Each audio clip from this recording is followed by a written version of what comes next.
Hey guys, it's RichboyJhae here back in with another video, and today is going to be Your Questions Answered Part 9. I know it's been a long hiatus. I've been working pretty hardly on Crate, trying to get it ready for that convention that we took it to last weekend, but nonetheless, back again for another episode of Your Questions Answered, and I definitely will make an effort to get these things pumped out on a more regular basis, because it's great to be able to engage with you guys on many different LEGO, Star Wars, or LEGO Star Wars related topics. With that note, if you want your questions answered on this video or in the series, make sure you go ahead and drop a comment in the comment section. Like I always say, keep it LEGO, Star Wars, or Star Wars related, and hopefully I'll get to it in the next video. So let's start things off. MAC Brick says, do you think they should have killed off Leia in episode 8, or did they do right by not having her killed off? Hashtag justice for Jyn. Yes, Jyn Erso needs a custom hair mold for her minifigure. Never forget that. This is a very deep question. I feel it's something that people are going to be debating up until episode 9 and even after episode 9, depending on what they decide to do with her character. And for me, it kind of boils down to this. I get the impression that they always plan on having Luke Skywalker become one with the Force in The Last Jedi. I don't think they wanted to construct the movie in such a way where they'd have two of the main characters die. Obviously, Han died in the first movie, but I don't think they would want to have Leia and Luke both die in the same movie. So even though she died tragically in real life, they didn't necessarily want to, just kill her off for the sake of convenience. This, of course, does bring up an excellent question, and what are they going to do with the character now? A lot of people have posited them having her die off screen or be recast. I think I ultimately kind of follow on the lines of having her recast as a different character. I know a lot of people are going to have a problem with this, but after thinking about it for a lot, honestly, I think it would be a disservice to the character by just having her die off screen. I understand these are very special circumstances, but I would like for them to tell the story of Leia that they always intended to tell in these sequel movies. So, I mean, I know it wouldn't be best case scenario, but just having her die off screen after so many people had a problem with Admiral Akbar dying even on screen, but just kind of in the background, I think that recasting her would probably be best case scenario. I know a lot of people are going to have a problem with this. Trust me, I know. Carrie Fisher is Leia. It's hard to separate the two. But in this scenario, I think if you want to tell the story of Leia, it's probably best to just recast her. Having her die off screen seems kind of like a disservice to her character. Now, with that being said, I wouldn't necessarily mind if they had her die off screen. So if they do decide to go in that route, I would not be angry about it. But I would just like for them to tell the story that they intended to tell and have her kind of pass along in whatever way they plan to do it. I feel like, if they really wanted to kill her off and not have to deal with it moving forward, they would have done it in The Last Jedi. But by them keeping her alive, that implies that they still do feel there is some story they want to tell with her moving forward, in which case you might just have to recast her. So very, very sucky set of circumstances, but gotta do what you gotta do. So really appreciate that question.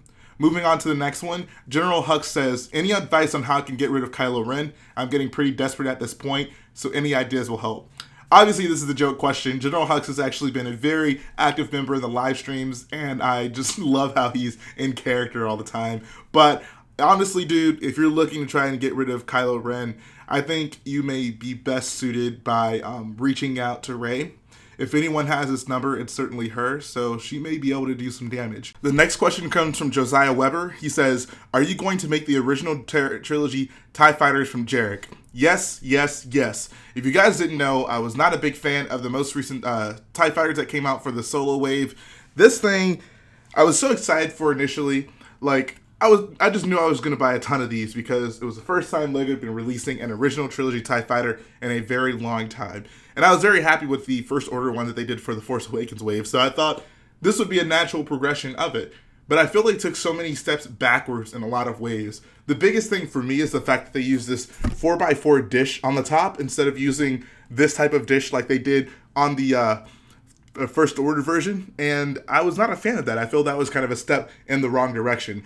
And then came Jarek's TIE Fighters. I built the First Order one as well as the First Order Special Forces one. Fell in love with both of them, and I just knew there's no way I can buy another LEGO TIE Fighter. Like, those things look so amazing. There's no there's no topping them. They're just so leaps and bounds better than the ones that Lego makes. There's no way I can justify buying more of the Lego TIE Fighters when there's those out there. So yes, I definitely do plan on building some of those. I may definitely build one for the Vardos MOC that I plan on doing. And I think that would be a great time to kind of give myself an opportunity to build one. Currently I don't, I just have the first order versions, but Vardos would be a perfect time to introduce a Jarek original trilogy TIE Fighter into my collection. So I'm definitely going to be building some of those.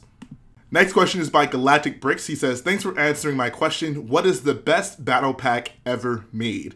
This is always an easy question for me, and it kind of goes two ways. So I think content-wise, the best one by far is the Utapau Battle Pack. It comes with 4 very detailed figures, ones that you don't get in any set whatsoever. So by them being unique, they're already great figures to be in a battle pack. Second, all of them are actually useful figures. You have things like the Kashyyyk Battle Pack, which is really nice, but the 2 non-Scout Trooper looking figures that you get in it aren't really canon, so it's like half the battle pack is automatically meaningless. I feel that the First Order Transport Speeder battle pack is definitely a step in the right direction, but the fact that you get a Flame Trooper and an Officer isn't ideal because you don't really need a ton of those in your army, whereas First Order Stormtroopers would be very necessary to have large quantities of. So I'd put that definitely up there, but the Utapau one, the fact that all the figures are ones that you would want mass quantities of so you can get the most out of it by collecting a lot of them, definitely the best battle pack of all time. Next question is by First Order Bricks. He says, what's your favorite movie scene? This was a difficult question for me to answer. I think by default, I'm just going to keep it in a Star Wars type of criterion, just because it's easier for me to think of it that way. Star Wars movies are my favorite movies, so I'd say my favorite scene by default should come from a Star Wars movie. With that being said, 2 scenes come to mind. The first one is in Episode 4, which is my favorite movie, when Luke goes outside of the Lars homestead and he's looking out into the distance at the twin suns. There's just so much symbolically that's going on in this scene. You know, Luke's just kind of a stargazer at that moment in his life, looking out to the suns, trying to find purpose in the galaxy. It's just a very powerful moment, and of course the score is unbelievable at that moment, and it's something that is just so iconic to Star Wars. It's at this point been replicated in each trilogy, so I think that's probably my favorite scene. My number 2 would definitely be, and this is probably going to come as a surprise to most people, in The Force Awakens, when Poe and Finn both get into that First Order TIE Fighter and they escape the Star Destroyer. I just love the chemistry between them at the moment, that like just excitement and exhilaration where they're kind of getting to know each other and you can see a real bond forming between them. I feel that's such a genuine friendship building moment that we hadn't gotten in like 3 movies since then at that point, and it just, that's what really sold me on the Disney Star Wars movies. This is how I knew, like, oh, we're gonna get this type of movie where, you know, characters have these really genuine, great interactions with each other. So I'm gonna put that one as my second. I know it's not the most glamorous scene, but it really meant a lot to me, and it got me pumped up in the theater watching it for the first time. The next question is by Tom E. He says, what do you think of the Creator Expert line? I've always been a Star Wars fan, but lately I've been drawn towards the Creator Expert line because of the fact that they are a better value and generally in a spot on price range for me. So Creator Expert, I feel, is a just amazing line of sets. LEGO has really struck gold with them. The modulars especially are just wonderful sets. I mean, I feel that they're some of the most hyped up LEGO sets every single year, and people just really generally adore them. They're a great addition to any LEGO city, which I feel is just classic LEGO. Like most people who built LEGO probably at some point or another are going to build a city with it because it's such an iconic form of LEGO building, including myself. I would love to build a LEGO city. So I think the Creator Expert line, specifically the modulars, are a great way to go. I'm a huge fan of them. With that being said, they definitely don't trump Star Wars for me. Star Wars will always be the ultimate form of LEGO for me. Like there's just no way I can even envision myself being nearly as big of a LEGO fan without Star Wars. So I love Creator Expert. The modulars are probably my second favorite thing to collect, but it's always going to come right behind Star Wars. The next question is by Starshot 211. He says, who's your favorite character from the sequel trilogy, and how do you think Episode 9 will end in a satisfying way? I think if you would ask me this about Episode 7, I probably would have went with Finn. I just loved his character. I felt that he's the one that you're supposed to relate to the most because he's kind of, he's not special like Rey, where, has a deep connection with the Force, and he's not this already kind of established guy and where he is like Poe, and that he's a great pilot and he's heavily entrenched in the Resistance, but he's kind of the one that's like thrust into this universe that he doesn't really want a big part of. And Rey has some of that with her arc. However, she has a special calling to the universe, whereas Finn is just kind of like a bystander, forced to make certain choices and, become a part of it on his own accord. So I think he's the one you're supposed to relate to the most in those movies. So Finn has definitely been my favorite character in the sequel trilogy. I felt he kind of took a step back in importance in episode 8. Rey was definitely the focus, and I'd say even Poe was right behind her. So I think from episode 8, now Rey is kind of becoming my favorite character. I just love her arc. I love her tenacity. Rey is just such a lovely character, and it's nice seeing her kind of grow on screen. And I mean, Kylo Ren is a wonderful character as well. I think he's the best Star Wars villain that we've gotten so far. A lot of people say he's whiny, and I feel that's such a like a narrow view of his character. There's so much more going on with Kylo Ren than him just being a whiny brat. There's so much more to him. Saying that is not really looking at the entire scope of his character. But definitely I'm going to have to go with Finn from episode 7, episode 8, Rey, and then Kylo Ren is probably behind both of them. All in all, I love the character so much from the sequel trilogy. They have really sold those movies for me. But the next question is, how do you think episode 9 will end in a satisfying way?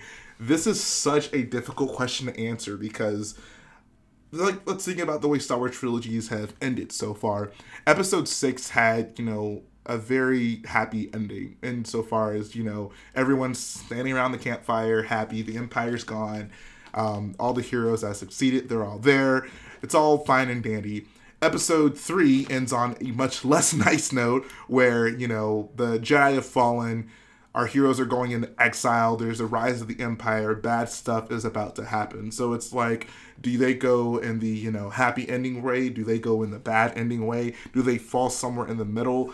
I'm not sure, but I think what would make me the most satisfied is them just kind of going more the episode 6 route, where the characters have their ultimate resolutions. And I only say that because I feel that these movies have been kind of hampered by the fact that they have to have such strong ties to the original trilogy to kind of win back the fans who maybe had diverted because of the prequels.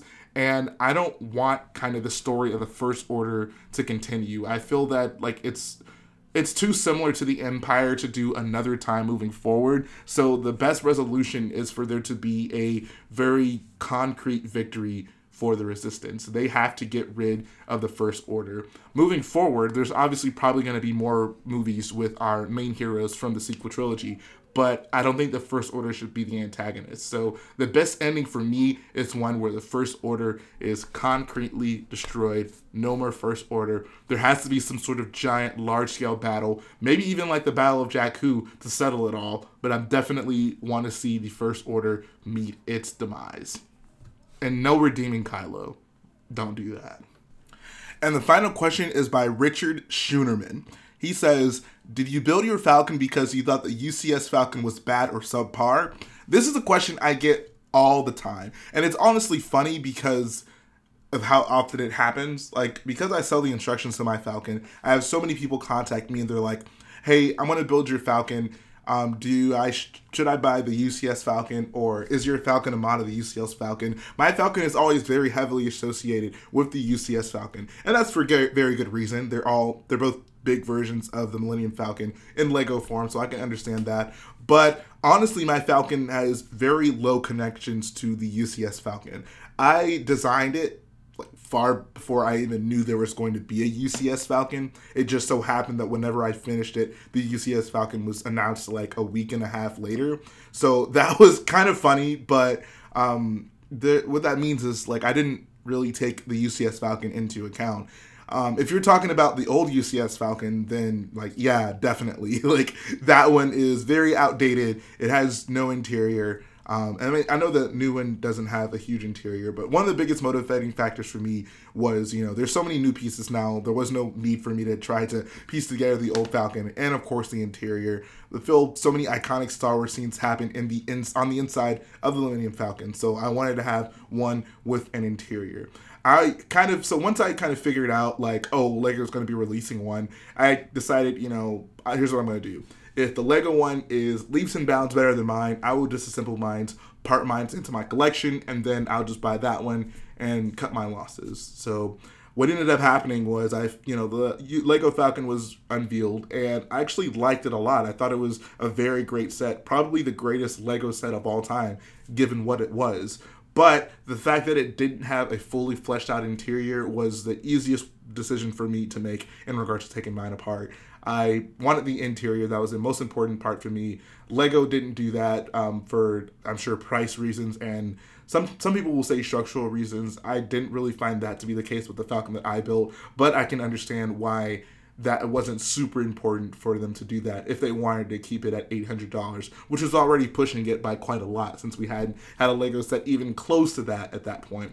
So that being said, I just kind of decided, like, my Falcon has an interior, and I like some of the details on mine a little bit more. Shout out to Marshall Banana. If you guys didn't know, he's the one who actually kind of designed the exterior of that Falcon that I built. I basically just kind of took the exterior and fitted around a frame to put an inside to it, and I think that combination just really worked for me. Definitely, I will say that the new pieces on the new Falcon were certainly well appreciated. The new cockpit piece was just something we desperately needed, and I'm so glad that they released that bigger cone for that so I could put it on my Falcon. And I also really do like those two dishes that they use at the top and the bottom of the gunner sections. It's no longer like a brick-built thing, but actually something that you can see through. So while I do appreciate what the UCS Falcon has to offer, I understand that it's probably the best Lego set release of all time. It's kind of bittersweet for me because I just built mine, so I didn't really get to experience the excitement and the joy of going out and buying the biggest Lego set ever and building it. But, you know, I do have a very nice Falcon, and I like what I did with it. So that being said, my Falcon didn't really have much to do with it, but even after seeing the UCS Falcon, I did make a decision to just not buy that and keep my own Falcon. So that's going to finish up today's episode of Your Questions Answers Guy. Guys, hopefully you enjoyed it. Like I always say, if you want your questions answered on this, post a comment. It has to be Lego Star Wars or Lego Star Wars related. If it's good enough or I find it enough interesting, I will put it in the video next week, so make sure you check back for that. That's going to finish up the video. As I always say, if you like what I do, go ahead, support the channel by hitting the subscribe button, support the video by hitting the like button, and I'll be back again very soon with some great content. Thanks, guys.